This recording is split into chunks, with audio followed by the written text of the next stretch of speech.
Today I'm going to be talking about White Bird in a Blizzard. This is a film from Greg Araki, who I haven't seen many of his films. I've seen Smiley Face, which I actually really liked, but after this I'm a little bit inspired to see some more of his work, because this is a very interesting and very dark and almost surreal kind of film. I guess you'd call it like a coming of age kind of story about a young girl whose mother goes missing. Was she kidnapped? Was she murdered? Or did she just up and leave without a word?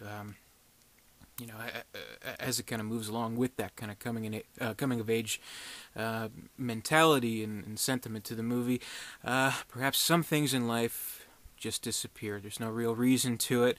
It just happens. The movie is heightened by the lead performance from Shailene Woodley, who this is further evidence of how great of an actress she's becoming, and arguably already is. I mean, kind of in recent years, she's done like the Insurgent or the Divergent or Insurgent, Convergent, whatever movies, where she's kind of unfairly, but not unexpectedly, been compared to Jennifer Lawrence, because it's like adult fiction kind of stuff. Now she's going off to dramas. She's done brilliantly in The Fault in Our Stars. I fell in love with her with that movie, and this is another great example of her great talent. So she's great in the movie, and it does have a very strong supporting cast as well.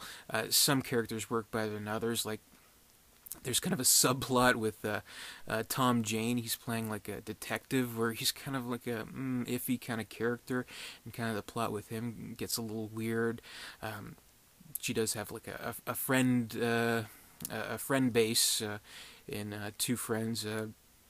Sassy black girl played by Gabri Sidibe, who deserves better roles than this, honestly, and a gay best friend whose actor's names escape me, unfortunately. They feel like they're kind of just in and out of the story at the convenience of the story, but where the really, really strong supporting performances come are from the characters who play, or the actors who play her parents. Elias Koteas playing her father, great in his role, and Eva Green, who I honestly can't tell if this is a great performance or a horrible performance from her. She's like all over the place in this movie, but in a way that you just can't take your eyes off it. It's like something like Nicolas Cage would do, if that makes any sense. Nouveau shamanistic, or whatever he calls it. So I couldn't take my eyes away from Eva Green in this movie, but it is hard to tell if it's a hammy or brilliant performance. But either way, I mean, you can't take your eyes off her. So I do think it's a very compelling story with compelling visuals. Mark Kermode, he recently reviewed the movie, and he compared it to like a Lynchian kind of style, which I think is an apt comparison to make, because it does kind of look at suburbia, family life in a very skewed kind of way, and in a very surreal Lynchian kind of way. Where Lynch, of course, he has this obsession with small towns, and this kind of shows that in that kind of way. And it does kind of show sort of like the breakdown of the nuclear family, sort of the mom and pop, and dinner on the table every night, husband gets home, blah blah blah, all that stuff. So it is kind of this teenage girl dealing with that, and dealing with the absence of the female presence in her life, and kind of learning to get along without that, and how she really feels about that, and how certain things in life, they just kind of disappear. So Shailene Woodley, she really sells it. It is well supported by some great music too. It is set in the '80s, so there's some nice '80s movie. I mean, they're not playing nice '80s music. They're not playing like best of '80s or whatever. So there's music that I would say complements the main character's frame of mind. So there's really interesting music in the movie too. It is based on a novel, which I've heard there are large sections of this movie that stray significantly from that novel. I have read what kind of the main differences were, where I can kind of understand why they would make those kinds of changes in the movie, only because now that I know, I'm not going to give away spoilers, so no spoilers in this review, but from what I've heard, the novel seems very straightforward in kind of what the reveals are, what the secrets are. This one gives a little bit of a twist to it, which I don't think necessarily hurts the story. Not having read the book first, I can't really say for sure, but I don't think it hurts the story. In fact, I think it makes it just a little bit more ahead of the audience, which it kind of needs to be. Because I did have certain ideas in my mind of what the twists were, and the movie stayed ahead of me, so that's very good.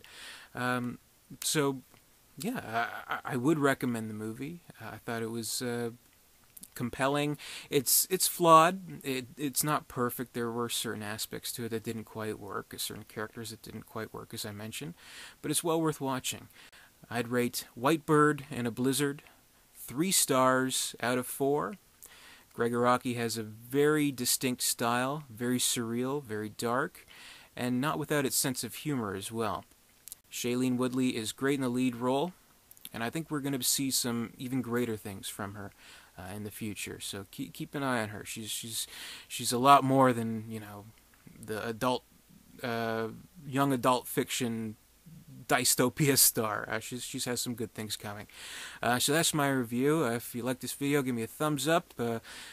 Comment below what you think of the movie, and subscribe if you hadn't already. So comment, rate, subscribe, all that good stuff. That's it for today. Until next time, I'll see you later.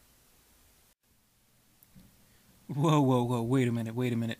Did I say Elias Koteas was in this movie? Listen, I love Elias Koteas as much as the next guy, but he is not in this movie. Credit where credit's due. The father's played by Christopher Maloney in this movie. Boy, that's embarrassing. Anyway, he's great in the movie. Check it out. It's probably on Netflix.